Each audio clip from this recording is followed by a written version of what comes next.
ಮಾಡಿ ಒಬ್ಬ ದೊಡ್ಡ ಉದ್ಯಮಿಗೆ ಈಗ ಮಾರ್ಗೋತ್ತರಿರ್ತಕ್ಕಂಥ ವಿಷಯ. ಈಗ ನಾಡಿನ ಹಲವು ಮುಖಂಡರಿಗೆ ಮಾತ್ರ ಕಿವಿ ಮುಟ್ಟಿದಂಗಂತ ನಮಗೆ ಸಾಕಷ್ಟು ಬಂಧುಗಳೇ. ಯಾಕಂತಂದ್ರೆ ಇದು ಕಳೆದ ನಾವು ಕಬ್ಬಿನ ಬೆಲೆ ನಿಗದಿ ಮಾಡುವಾಗ ಅದಕ್ಕ ದಯವಿಟ್ಟು ಹಿಂಗೆಲ್ಲ ಮಾಡಕ್ ಹೋಗ್ಬೇಡ್ರಿ. ಗಟ್ಟಿ ಮಾಡ್ರಿ, ನಮಗೂ ಸಪೋರ್ಟ್ ಹಾಕಿ. ನಾವು ರೈತರ ಮಕ್ಕಳ, ನಾವು ಹೆದರುವಂತದ್ದು ಅವಶ್ಯಕತೆ ಇಲ್ಲ. ಬರೋ ತಿಂಗಳ ಮೇಲೆ ಹಿಂದಟ್ಟು ಗಟ್ಟಿಯಾಗಿ ನಾವು ಹೋರಾಟ ಮಾಡೋಣ. ಹೋರಾಟ ಮಾಡೋದ್ರಿಂದ ನಮ್ಗೆ ಅನುಕೂಲ ಆಕೈತಿ.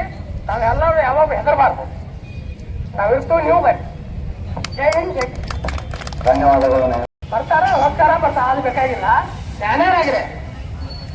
ನಿಮ್ಮ ಹಕ್ಕನ್ನು ನೀವು ಹೆಂಗ್ ಕೊಡಬೇಕು, ಯಾವಾಗ ಕೊಡಬೇಕು, ಹೆಂಗ್. ಜೈ ಜವಾನ್ ಜೈ ಕಿಸಾನ್ ನಮಗೆ ಬೆಲೆ ಬರಬೇಕು. ಒಂದ್ ವರ್ಷ ಏನು ಒಟ್ಟ ಬೆಲೆ ಮಾಡಬಾರ.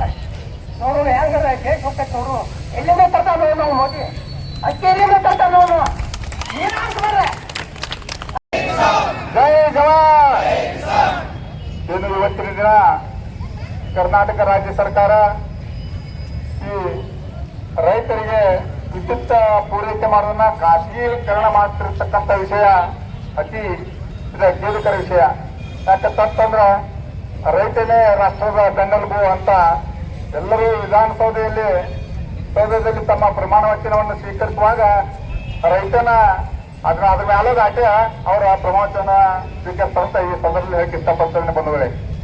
ಎಲ್ಲ ಈ ವಿದ್ಯುತ್ ಖಾಸಗೀಕರಣಕ್ಕೆ ವಿರೋಧಿಸಿ ಕರ್ನಾಟಕ ರಾಜ್ಯ ರೈತ ಸಂಘ ಮತ್ತು ಹಸೂರು ಸೇನೆಯ ಗೌರವಾನ್ವಿತ ಅಧ್ಯಕ್ಷರಾದಂತಹ ಶಶಿಕಾಂತ್ ಗುರೂಜಿ ಅವರ ಪಾದಗಳಿಗೆ ನಮಸ್ಕರಿಸುತ್ತಾ ಹಾಗೂ ಕರ್ನಾಟಕ ಹಸಿರು ಸೇನೆಯ ಕರ್ನಾಟಕ ರಾಜ್ಯ ರೈತ ಸಂಘದ ಅಧ್ಯಕ್ಷರಾದಂತಹ ಗುಣಪ್ಪಣ್ಣ ಪೂಜಾರಿ ಅವರನ್ನು